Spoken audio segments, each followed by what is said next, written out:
सभी class 9th के बच्चों के लिए ढेर सारा स्नेह। मैं मुकेश मिश्रा क्लास 9th के बच्चों को क्षितिज नामक बुक पढ़ाने हेतु पहले गद्य भाग का प्रारंभ करता हूँ। गद्य भाग में प्रथम लेखक के रूप में प्रेमचंद जी। प्रेमचंद जी एक ऐसे रचनाकार हैं जो अपनी रचनाओं में उन वर्गों के लोगों का जीवन की झांकी प्रस्तुत की है जो लोग समाज में हमेशा उनकी तरफ किसी ने ध्यान नहीं दिया। समाज में ऐसा जीवन जी रहे थे जिस जीवन को जीने वाले का ना कोई मान करता है, ना तो कोई प्रतिष्ठा मिलती है। हाँ, वो लोग जीवन जी रहे होते हैं, मोटा खाते हैं, मोटा पहनते हैं, मोटा क्या फटा पहनते हैं। ऐसे लोगों का प्रतिनिधित्व करने वाले प्रेमचंद जी। आइए प्रेमचंद जी की जीवनी के बारे में कुछ परिचय लेते हैं। प्रेमचंद जी का जन्म सन 1980 में बनारस के लमही गांव में हुआ था। उनका मूल नाम धनपत राय था। प्रेमचंद का बचपन अभावों में बीता और शिक्षा BA तक ही हो पाई। आप एक हिसाब से सोचिए कि कितने पहले के हैं। उस समय में BA का होना अपने आप में सामान्य बात नहीं थी। फिर भी अगर इनके जीवन में पारिवारिक स्थिति अच्छी रही होती तो शायद पढ़ाई और भी होती। उन्होंने शिक्षा विभाग में नौकरी की, परंतु असहयोग आंदोलन में सक्रिय भाग लेने के लिए सरकारी नौकरी से त्यागपत्र दे दिए। यानी ना तो जीवन उतना जरूरी था, ना तो परिवार उतना जरूरी था, ना तो धन उतना जरूरी था, देश जरूरी था। लोग अपने लिए जीते हैं, देश के साथ गद्दारियाँ किया करते हैं। इन्होंने अपने और परिवार के लिए न जी करके देश के लिए जिया और लेखन कार्य के प्रति पूरी तरह से समर्पित हो गए। 1936 में इस महान कथाकार का देहांत हो गया। यानी आप एक तरह से सोच सकते हैं कि देश स्वतंत्र नहीं हो पाया, इसके पहले इन्होंने दुनिया छोड़ दी। नहीं तो क्या पता क्या खुशी मिलती इनको यदि ये 1947 तक भी रहे होते। इनकी कहानियों के बारे में आइए एक बार देख लेते हैं।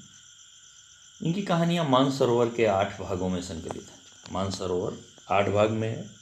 उन्हीं 8 भागों में इनकी कहानियाँ हैं, जैसे सेवा सदन, प्रेमाश्रम, रंगभूमि, कायाकल्प, निर्मला, गबन, गोदान इनके प्रमुख उपन्यास। उन्होंने हंस, जागरण, माधुरी आदि पत्रिकाओं का भी संपादन किया। कथा साहित्य के अतिरिक्त प्रेमचंद ने निबंध एवं अन्य प्रकार का गद्य लेखन भी प्रचुर मात्रा में किया।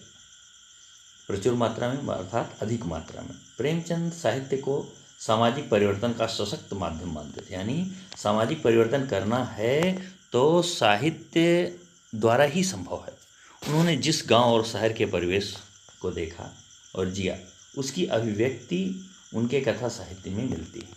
किसानों और मजदूरों की दयनीय स्थिति, दलितों का शोषण, समाज में स्त्री की दुर्दशा और स्वाधीनता आंदोलन आदि उनकी रचनाओं के मूल विषय। स्त्रियों की दुर्दशा थी, स्वाधीनता के लिए क्या आंदोलन हुआ, उसके बारे में उन्होंने अपनी लेखनी चलाई। यही सब इनकी रचनाओं का मूल विषय था। प्रेमचंद के कथा साहित्य का संसार बहुत व्यापक है, बहुत कुछ लिखे हैं। उसमें मनुष्य ही नहीं, केवल मनुष्यों के बारे में ही नहीं लिखा, पशु पक्षियों को भी अद्भुत आत्मीयता मिली।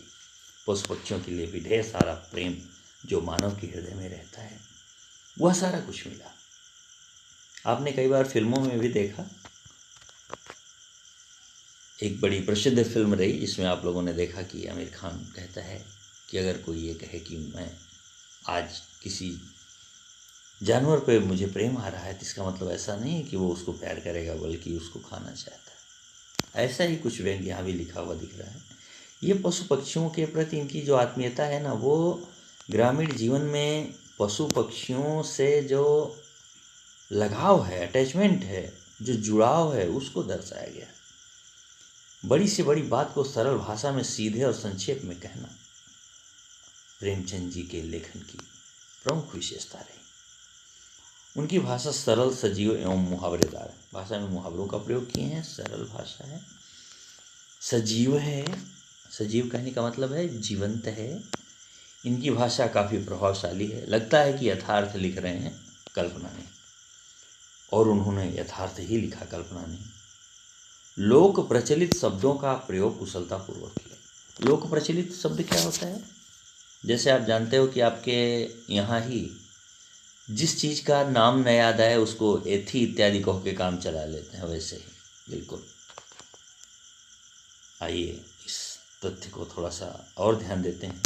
दो बैलों की कथा जो आपको पढ़नी है, यह है आपका पहला अध्याय का शीर्षक। इसके माध्यम से प्रेमचंद जी ने कृषक समाज और पशुओं के भावात्मक संबंध का वर्णन किया है। इस कहानी में उन्होंने यह भी बताया कि स्वतंत्रता सहज में नहीं मिलती।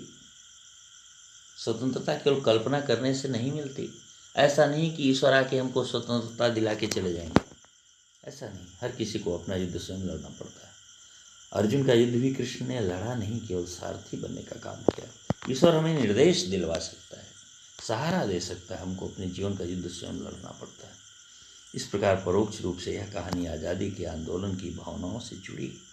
इसके साथ ही इस कहानी में प्रेमचंद ने पंचतंत्र और हितोपदेश की कथा का उपयोग और विकास किया। पंचतंत्र विष्णु शर्मा द्वारा रचित